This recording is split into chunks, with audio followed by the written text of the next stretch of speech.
Do you feel stuck in the numbers game when it comes to social media?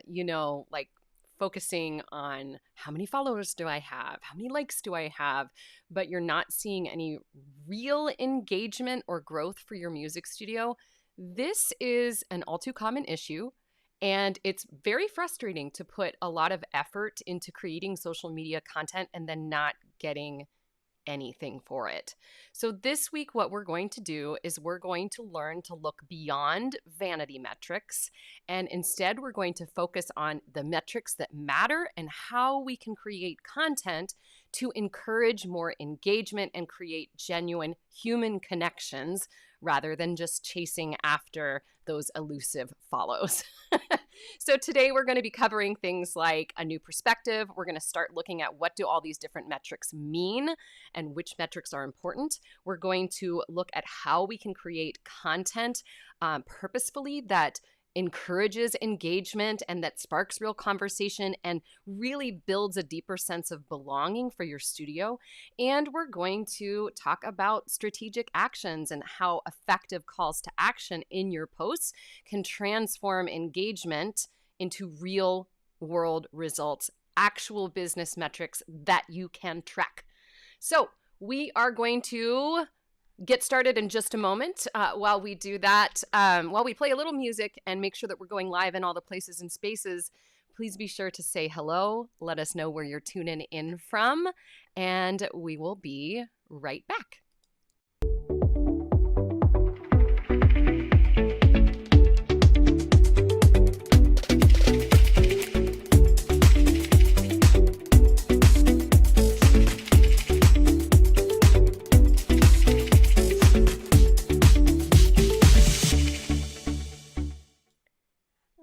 Right. I think we're going live in all the places, but we might be missing a couple of places today. So let me just double check a couple small things here off to the side and make sure that we are going live in the places. It looks like, maybe that was off. Okay, so there we go. Hopefully we're live in all the places now. We're checking. I see we have a bunch of people tuning in. Hey there, Craig. Nice to see you. Laura is tuning in. We have Victoria tuning in from New Jersey on YouTube. Craig is here from Spring, Texas. And Marie Lee is tuning in from Las Vegas. I love it. We've got Susan from Toledo, Ohio, and Elizabeth from Central New York with a puppy helper supervisor today. Elizabeth, you're going to have to send me pictures of that.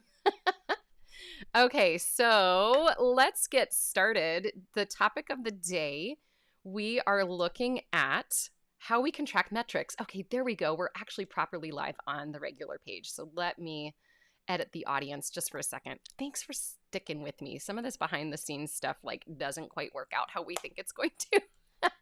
Okay, so the topic of the day, let's bring up the title, Beyond Metrics. Let's get meaningful social metrics. And we're going to define exactly what I mean by that and then go through all the tips for today. But let me pause for a second and just say to those who might be new here, hi. Welcome.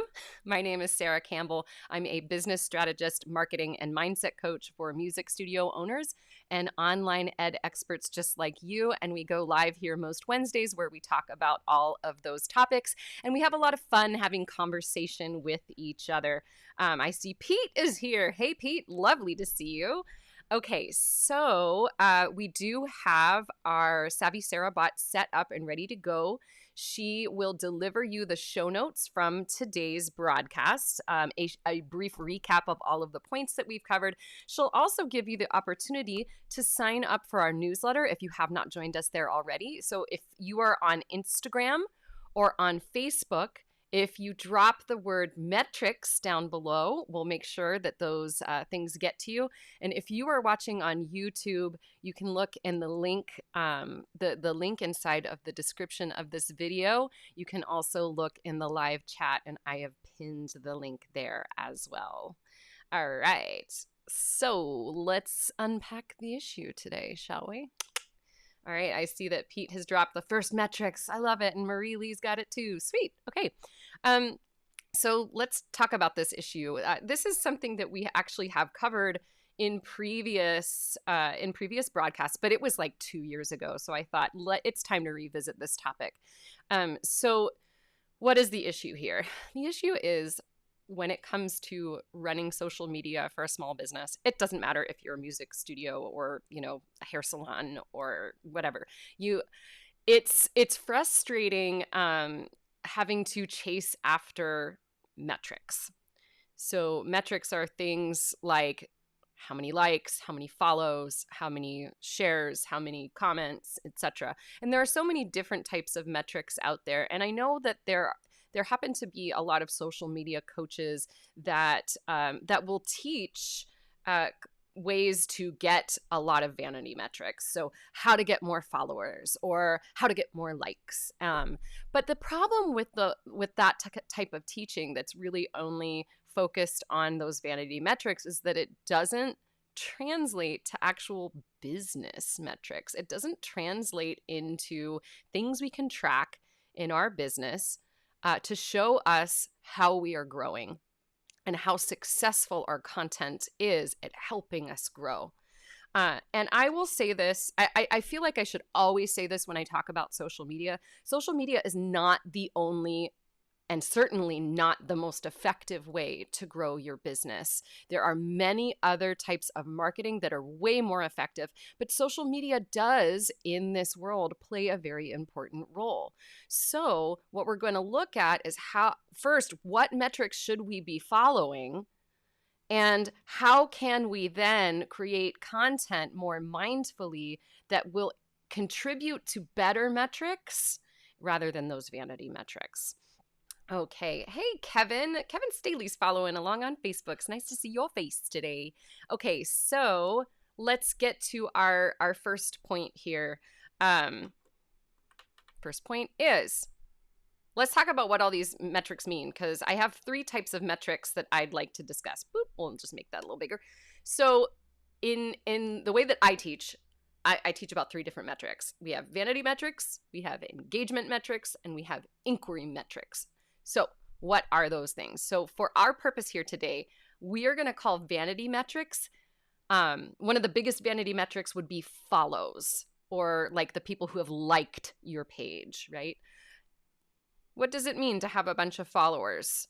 What does it mean to have a bunch of people who have liked your page? I know plenty of people who have accounts with tons of followers, but it doesn't translate into any actual business. It doesn't, affect the monetary impact in the way that they run their business. It's what we call a vanity metric. It doesn't translate. So we're talking about the number of followers that you have, the number of likes that you have on your page. We are also sometimes talking about the number of likes on on a specific post, right? Just because you've had a post that's gone viral doesn't mean that it's going to translate into anything for your business. Pete says, amen.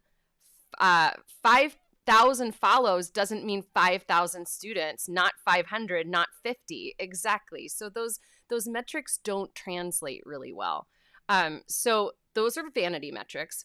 But then there are 2 other ones. So then we have engagement metrics. Now, an engagement metric will mean that somebody has actually engaged with your content in a meaningful way.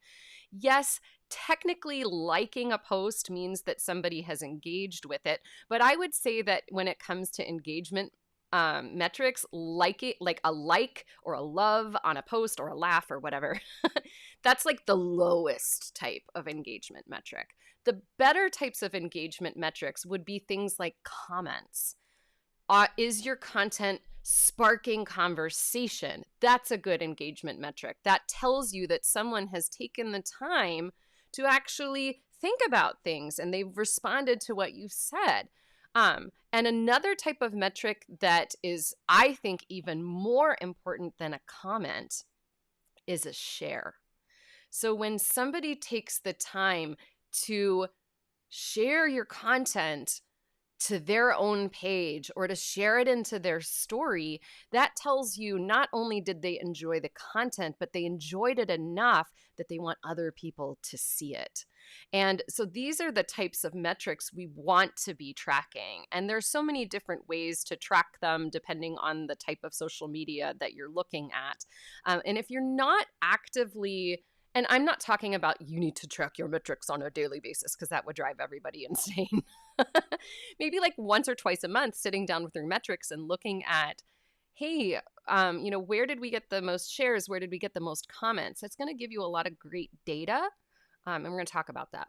And then finally, the last style of metrics is what I call inquiry metrics. So it's similar to what some social media coaches call like conversion metrics, but for our case, because most people in most of the businesses right now, we're leading towards services, right? And when we're leading people towards services, there is an inquiry process that's involved. It doesn't necessarily start with somebody just purchasing, a pack of lessons.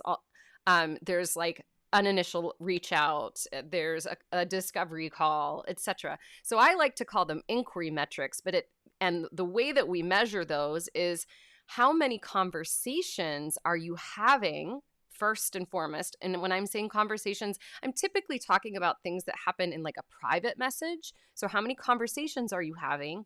And in those conversations, what percentage of those conversations are leading towards an active participation in the inquiry process? So that could mean that somebody is clicking on like a book a call button, right? And then kind of tracking like, okay, so for the people who clicked that book a call button, how many actually translated into booking the call? There's lots of metrics that we can follow. So those are the three that we look at. Vanity, least important, right? Engagement, more important, because there's opportunity there to start having conversations with people. And inquiry, most important, because that's going to be the point where you can start to have those conversations with people and see if they're the right fit for you. So those are the metrics that matter and don't matter. So let's talk about how we can encourage better metrics, right? Because nobody wants to chase after likes and follows. It's just not fun. But just for funsies right now, if you're enjoying this content, if you could like this video, that would be great. All right, so let's get to the next point here. The next point, actually, you know what? I should add to that. So I thought, it's funny to just ask if you're enjoying this right now, go ahead and like this video. But better than that, if you are enjoying this, can you tell me? Let me know in a comment that you're enjoying this conversation. That's more meaningful. All right, let's get to the second point. So what are these strategies that we can use to increase better types of engagement on our social media? There's many different things that we can do. And all of these will surround the idea of showcasing your studio's culture and values. Because what we want to do here is to really give people a lovely sneak peek as to what it's like to work with you. So things like storytelling and celebrating, and all of these ways that we can increase engagement in meaningful ways. This is what we want to focus on. So let's go through those. Thank you, Craig. You're the best. I always enjoy and learn from your conversation, Sarah, but definitely enjoy this. Marie, enjoying every minute. I need to learn how to be a better storyteller. Okay, great, because that's our first point. So that's perfect. Pete says we just enjoy you. And Bjorn's here today. Right? He's lazy sleeping. Hey, buddy. You can't even find his head. Like it's stuck in that pile of fur over there. It's a little nuts. All right. So let's get to the first thing about storytelling. So there are so many ways to tell stories on social media. I tend towards things that are a little bit visual, right? We want photos. We want video. We want things that really demonstrate what makes your studio special. And these don't have to be highly curated, like picture perfect. I've seen a lot of like pushback in on social media things, and it has nothing to do with studios. It actually has to do with like moms who are doing videos about like making something beautiful in their home. There's this pushback that I'm absolutely loving, and it's these amazing moms who are making video content that's real, that doesn't show a kitchen that's picture perfect, that shows the mess that's behind the scenes. That type of content really resonates with people. So if you're nervous to make content, like video content or photo content of your studio because it doesn't look picture perfect, do it anyway. Because guess what? It's real, and it shows that you're a real human being. And it shows that you're having fun in the studio. So who cares if there's a pile of games, spread out all over the piano? It shows that you're having fun. Who cares if like you're not 100% put together and looking picture perfect for a video? You're showing up as a real human being, and it's demonstrating who you are. So my favorite types of storytelling content would be things like behind the scenes glimpses. It can even be something as mundane as, and I say this all the time, you've heard me, if you've been here for a while, you've heard me say this. I love the idea of a picture of your cup of coffee and your planner, and a little post about what you're doing today in the studio. Those little tiny glimpses give us an idea of who you are. And that is what is going to attract people to your business, right? They're not signing up because of what you do. They're signing up because of why you do it and how you do it and the fact that it's you doing it. That's the important part. So behind the scenes glimpses, student success stories, and this doesn't have to be like grandiose success. They got first place in this thing, or they got a lead in a musical, or they're going on to, to study music in college. It can be as simple as, I like blanked on a name. Let's pick the name Lily. Okay, it can be as simple as Lily has been working so hard at being able to differentiate between quarter notes and eighth notes. And at first it was a struggle, but then we started doing X, Y, and Z, and it clicked, and it was so inspiring to see that concept really solidify itself, and how happy she was when she finally said, I've got it. Right? It can be as little as that. Yay, Lily. Yay. Wasn't that a good story, right, Pete? I love that. It can also be things like teacher spotlights, especially if you're a multi-teacher studio, having teacher spotlights that are unique, or if you have multiple staff members. That's actually something that I'm working on in one of the businesses that I work for. I am the chief marketing officer inside of the Speakeasy Cooperative, and one of the projects that I'm working on right now is a series of videos that we're going to release throughout May, and it's videos where every team member has introduced themselves and shared some fun and fascinating facts, and just had a little bit of fun with them. So you'll see those videos rolling out if you want to look for a real example of that. Okay, we've got some good questions here. I have more strategies in a second, but let's bring up the questions. Craig asks, in regard to storytelling, how many posts would you recommend? One a day, more than one? What feels right? Okay, so there's no really right or wrong answer to this, but I'm really glad that you asked this question. So it depends on, one, your capacity and how much you actually like creating content, and two, what are the goals, what in your studio. That is going to inform how much do you need to post, right?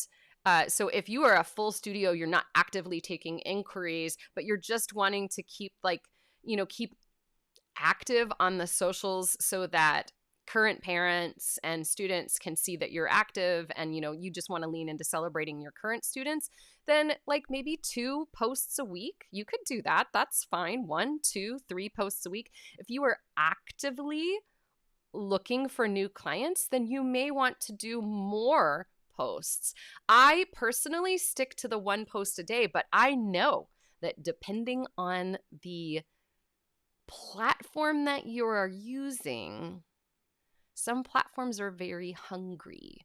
I'm not personally a fan of hungry platforms. I tend to not engage with those. The biggest one that comes to mind is TikTok. TikTok is a very hungry platform. And if you want to find metric success, which, let's be honest, most of the metric success over there is all vanity metrics. Keep that in mind. If you want to find metric success over there with their algorithm, you have to post a lot. And I've heard from some like high up social media coaches, we're talking like 7+ a day. That is not doable for most of us. Let's just be honest. It's not doable, right? We don't have endless hours of the day to come up with content. So this is why I tend towards platforms, one, where I know that my people are hanging out, and two, platforms that allow me to show up authentically without running myself ragged, right? So Heather says capacity is my biggest obstacle right now. My socials are a steaming hot mess, but I have so little wiggle room to do much about it. And this is why the types of strategies that I'm talking about today are things that are simple. I don't, if you want to make fancy reels and you like making fancy reels, fantastic. But if you want easy ways to make content, I want you to think of yourself as a documenter. You are the documentarian of, that's not a word, but now it is. You are the documentarian of your life and of your business. And yeah, I know it takes effort and, some mental capacity to remember to do this, but that can be one of the easiest ways to come up with content. Like I said about that coffee cup in your to-do list, or a quick behind the scenes picture saying how excited you are for XYZ people who are coming into lessons today. So we talked about visual storytelling. Let's talk about a couple other strategies here. Second strategy, highlighting the role of highlight authenticity in connecting with your audience. So here are some ideas. Now, these might take a little bit more time to write, but if you've already dug in and done the important work when it comes to branding in your studio, you already have this stuff. Yeah. I'll talk about branding a little bit. So I am the documentarian. Yes. Sounds very official, doesn't it, Pete? Okay. So how can we do this? How can we be authentic in what we're creating? One, we can share our teaching philosophies, right? So this means being able to talk about the core values of your studio, to talk about your teaching ethos. That's going to be so important because it shows how and why you do things, right? People are not just purchasing piano lessons, or rather signing up for piano lessons. They're not just signing up for voice lessons. They're signing up because they want to do those things in specific ways. So be able to demonstrate that. Be able to communicate how you do things in your studio. Another way that you can show up authentically is to celebrate. Celebrate milestones. Things like your studio anniversary. If you know when was the first date that you taught a lesson in your current business? If you don't know it, estimate and mark it on the calendar as something that you celebrate every year. Maybe you write one thing and you reuse that thing each year with a couple of minor tweaks. I can guarantee you that post is going to perform well because people love celebrations. They love milestones. So studio anniversaries, student graduations. For those of you who have seniors who are flying off this year, making a post about them could be lovely, right?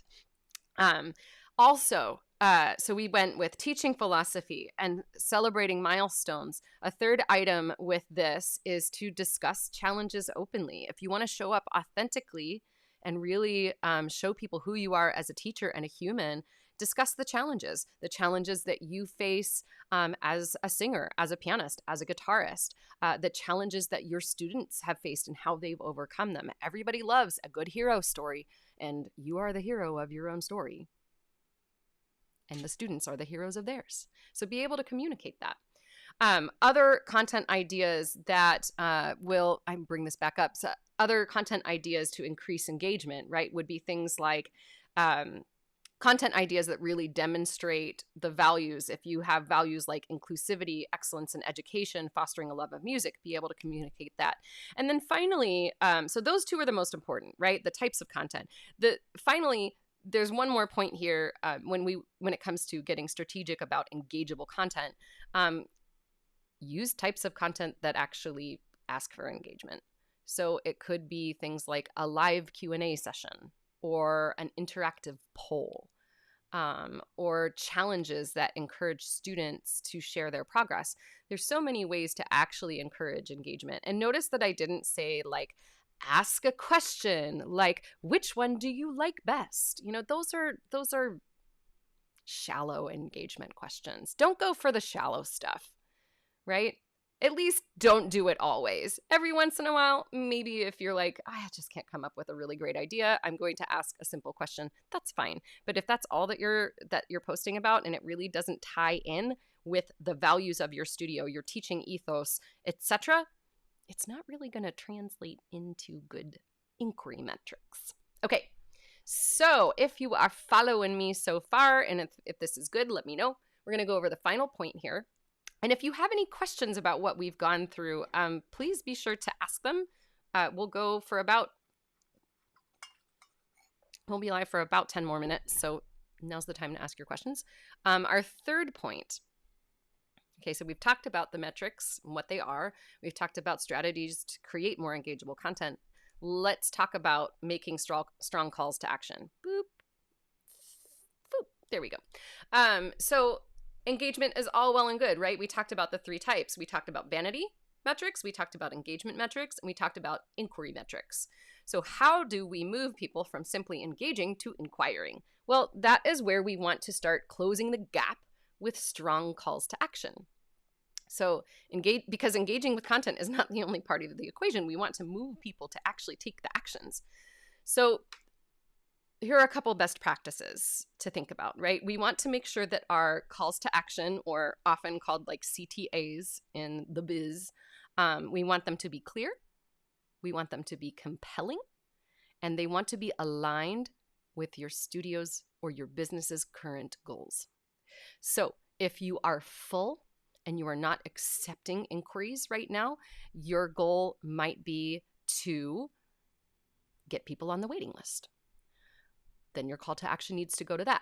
If you have spaces, then those, and they are very specific times and days, your calls to action could be nice and strong to say, I have, maybe you do some type of a behind the scenes post, or you do a teaching ethos post, something like that, and then have that call to action that's, if you would like to learn, if you would like to join our studio, we have spaces available on Tuesday at 4:30 and Thursday at 6.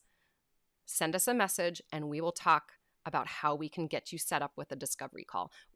Whatever your business needs are, that will drive what your call to action is. It could also be things like, okay, so for those of you who, let's say you aren't focused on services, but rather you were focused on products and you were selling online courses or something like that, then a good call to action would be to get people on your email list. Let's say you're selling those courses, but you don't really have an email audience to sell to. You need them.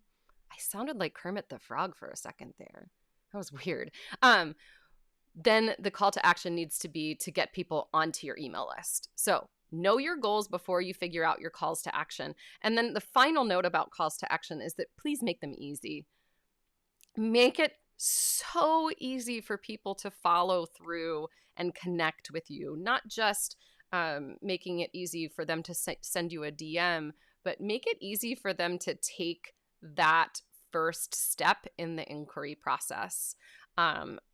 This is where automation can be a lovely thing, where maybe you have a calendar where people can book a discovery call with you, or you have a form through something like My Music Staff or Fonz or Acuity that leads to that first paid appointment. Make it really easy, because people expect that more and more nowadays. I mean, think about the way that other businesses are doing things, right? Like making a reservation for a restaurant. A lot of restaurants are using things like Open Table to do that because people don't want to jump on the phone. All that said, your inquiry process is your inquiry process. And if you want it to be high touch and you want people to call you on the phone, by all means, have them call you on the phone. All right. Contact me to find the rainbow connection. Yes, I love it. Hey, extra the frog and make it easy. Got it. Sweet. All right, we're going to do our recap here. Again, if you have any questions, now's the time to ask them. And before we do that, I'll make the call to action here, right? So I have a couple calls to action depending on where you are with your journey here at Savvy.